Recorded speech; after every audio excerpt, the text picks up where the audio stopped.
And finally, I'd like to take this opportunity to thank my wife. Dito ka, please, madam. To my wife, to my Mary, going back to Father Kaluwag had said, I think being able to tell this story is a gift. And sharing it with millions successfully fulfills a mission. And fulfilling this mission with you is something that I will always cherish forever. At tingin ko, hindi bihirang mangyari sa isang lifetime na magawa ito together with a partner on and off screen. Kaya maraming salamat sa iyo. Thank you for doing this with me. Thank you for the talent that you have given. Napakahusay. And I love you. I love you, Mama.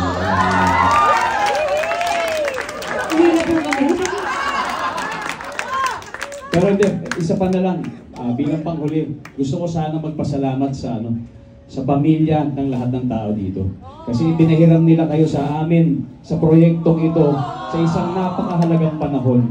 Thank you, please thank your families, hug your families, at pakisabi sa kanila na, alam niyo oras, sinasabi nga natin sa pelikula, mahalaga yan, hindi na natin mababalikan. Pero siguro dahil sa dami ng buhay na na-touch natin, ay kahit paano naging sulit yung oras na yun. Personally sa amin, tuwing umaalis kami ng bahay dahil halos araw-araw kami nagtatrabaho, yung mga anak namin nagtatanong na, bakit parati araw-araw kayo maalis? And it is my prayer that someday, pag napanood talaga nila ng buo ito at maintindihan nila, maging proud sila sa ating trabaho, sa trabaho na ginawa natin. Then sobrang proud po ako, sobrang proud kami dito sa Project Rewind na lahat, na pinuo nating lahat. Kaya maraming salamat. And to your individual missions, kung ano man yan, right after this project, kung sa industriya mang ito o kung saan man, please know na mahal namin kayo. And whether you like it or not, naging bahagi na kayo ng buhay namin, naging bahagi kayo ng puso namin dahil sa project na ito. Maraming salamat po.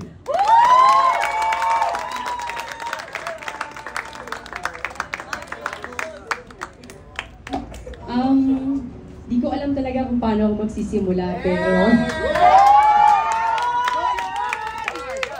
nung nabasa namin, naiyak tuloy ako. Nung binasa namin itong to, isa lang ang gusto namin mangyari.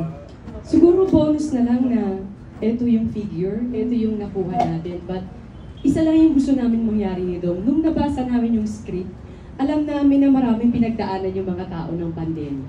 Alam namin yan.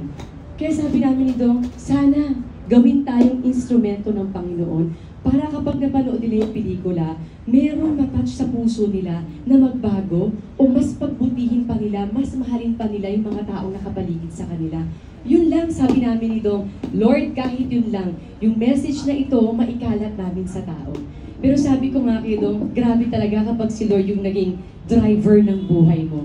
Hindi ka talaga niya bibiguin, hindi ka niya ililigaw kung saan ka pupunta. Itutumbok niya talaga kung saan ka dapat naroroon.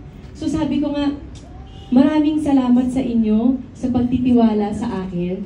To be honest, isang malaking karangalan ang maging parte ng Star Cinema. Kinukwento lang ng asawa ko, Dad, ano nangyari? Kwento siya. Sabi ko talaga, sana balang araw, maranasan ko yan. Ngayon, naranasan ko, hindi ako nagkamali na yung lahat ng kinukwento niya, mas nahigitan pa ng pamilyang ito. Sabi ko nga, Dad, ganito pala sila, ang sarap na maging katrabaho. Pero sabi ko nga, hindi lang yun ang naging habol ko eh. Kumbaga, nagtatrabaho tayo everyday, yung effort ng mga tao, lahat ginagawa. Pero sabi ko, wow, Lord, salamat. Kasi binigyan mo uli ako ng isang pamilyang matatawag ko. At kayo, maraming salamat. Pinapasok niyo ako sa mga puso niyo at naging parte niyo ako. Salamat. Kasi, dami pa tayong gagawin. Sabi nga hindi ko huwag susuko, may susunod pa tayo. So maraming salamat. Higit lalo siguro sa mga nanood na alam natin na hindi madali para sa kanila dahil alam naman natin na ang budget mahirap. Pero ginawa nilang manood para sa atin. nag-contribute sila para sa atin. Sinuportahan nila tayo. Kaya sa lahat ng mga nanood ng Rewind, maraming salamat sa inyo. At habang buhay, pipiliin namin kayo. Salamat sa support kayo. Thank you sa lahat, cast, staff, and crew, sa staffing nila, lahat ng mga, lahat. But special mention ko din, Direk, salamat.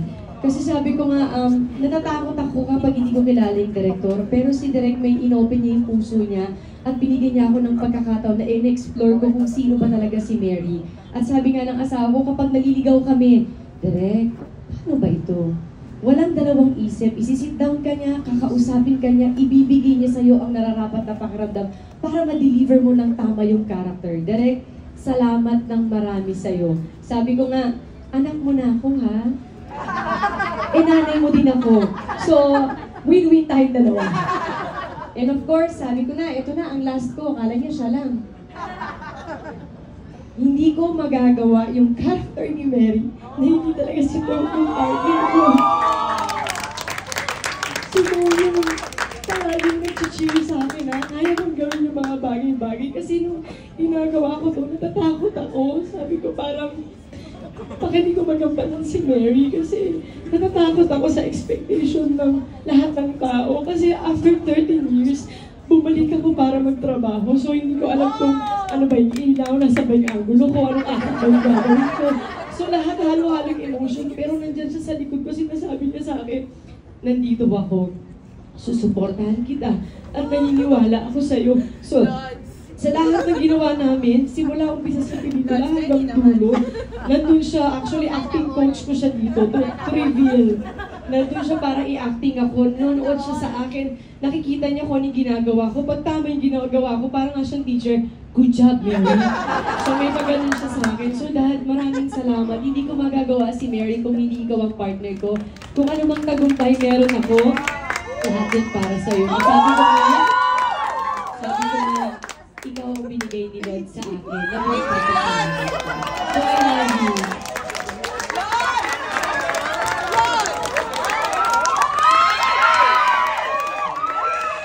Thank you. Hindi, isising ako na lang to. Thank you so much.